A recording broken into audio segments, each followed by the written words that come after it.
सासंग जी बड़े प्यार से कहे धनरिंकार जी बोलिए सतगुरु पिता सदिच्छा सविंदर देव जी महाराज की जय। निरंकारी राजमाता गुरु बचन अवतार की जय।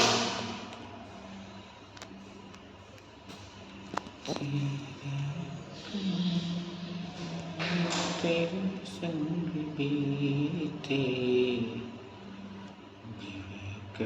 सासंग जी चैनल को सब्सक्राइब करके बेल आइकन को दबा लीजिए। सासंग जी आशा करते हैं आप सभी संत महापुरुष पूरे परिवार के साथ तन से मन से धन से खुशियों से भरे रहें।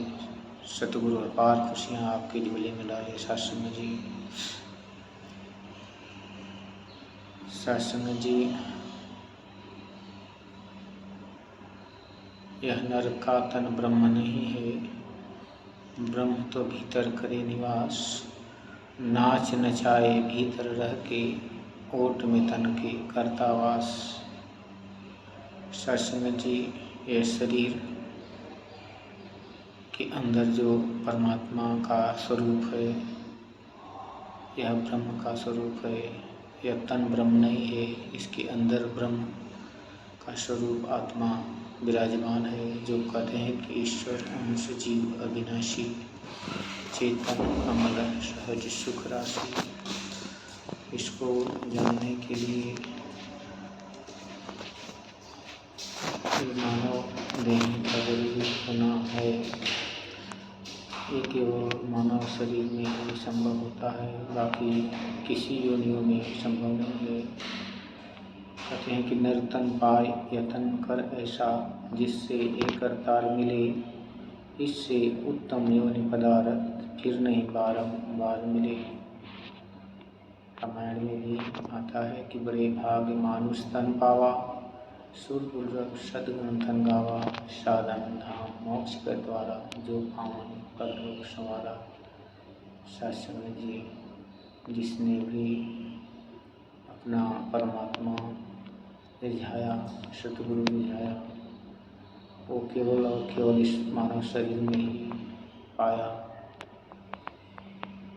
मीरा जी के जीवन को देखें तो मीरा जी बहुत ही सुंदर भक्ति का चाहत रखती थी, जिनका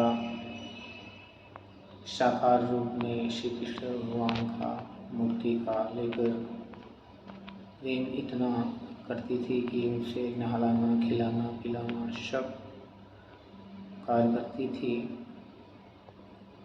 लेकिन सत्संग जी उनको भी एक न एक दिन इस अज्ञानता से, इस ज्ञान की ऊंचाई पर आना पड़ा, क्योंकि सत्संग जी वो समय ही कुछ और होता है। जब हम इस भक्ति पर कदम रखते हैं, उस समय हमारे समझ में ये नहीं आता कि कौन सा मार्ग हमें चुनना है। मन भक्ति करने का करता है तो हमारे सामने जो घर परिवार में होता आता रहता है, जिस परमात्मा का पूजा, जिस मूर्ति का पूजा घर में होती है, उसी का हम भी चयन कर लेते हैं और इसी को मानते हैं। लेकिन सत्संग जी समय के साथ जैसे जैसे ज्ञान मिलता है जीवन में, जैसे जैसे इंसान के सामने परिस्थिति आती है, वैसे वैसे ही इंसान अपने मन को बदलता जाता है। मीरा जी के जीवन में भी ये परिस्थिति आई कि एक दिन कृष्ण भगवान की जो मूर्ति थी वो ठोकर लगकर टूट गई और मीरा जी वहाँ रोने लगी, बहुत विलाप कर रही हैं। तब उनके मन के अंदर बहुत सारी पछतावा आ रही है कि परमात्मा तो मेरा टूट गया, मैं अब किसकी पूजा करूँगी। इतने में कोई संत महापुरुष दर से गुजरते हैं और मीरा जी को बड़े ही दुखित भाव से रोते देखकर उन्होंने कुछ कारण पूछा और बोलते हैं कि जो मेरे भगवान थे वो टूट गए।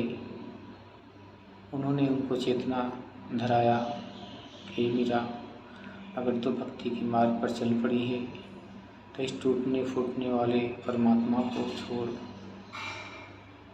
इस अजर अमर अविनाशी को जानना है तो सतगुरु साकार रूप में स्वयं रविदास जी के रूप में अवतरित हैं। उनके पास जा इसका ज्ञान, इसका पहचान करा देंगे।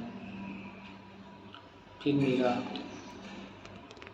मन के अंदर संकोच करती है कि इतना दिन की भक्ति मेरी किसी काम की नहीं। कहती है कि लकड़ी जल कोयला भई, कोयला जल भई राख, मैं बिरहन ऐसी जली, कोयला भई ना राख।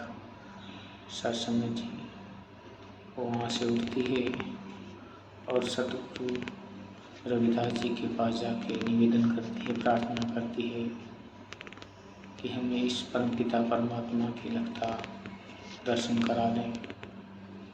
सत्संग जी सतगुरु दयालु होता है और किसी से कोई प्रश्न, कोई जात मजहब नहीं पूछता, बस उसके दर पे जाने की देर होती है। जिस प्रकार कहते हैं कि पारस पत्थर होता है, वो ये नहीं देखता कि लोहा किसी गंदगी से निकल के आ रहा है या किसी साफ जगह से। उसका काम होता है केवल उसको सोना कर देना। ठीक इसी प्रकार सत्संग जी सतगुरु भी होता है। सतगुरु के संपर्क में आते ही वो परमपिता परमात्मा के दर्शन करा देता है और स्वयं अपने जैसा बना देता है। कहते हैं कि पारस पत्थर होता है, वो केवल लोहा को सोना बनाता है, लेकिन सतगुरु स्वयं अपने जैसा बना देता है सत्संग जी। इसलिए प्रभु परमात्मा का दर्शन बहुत जरूरी होता है। सत्संग जी प्यार से कहिए धन्यवाद जी।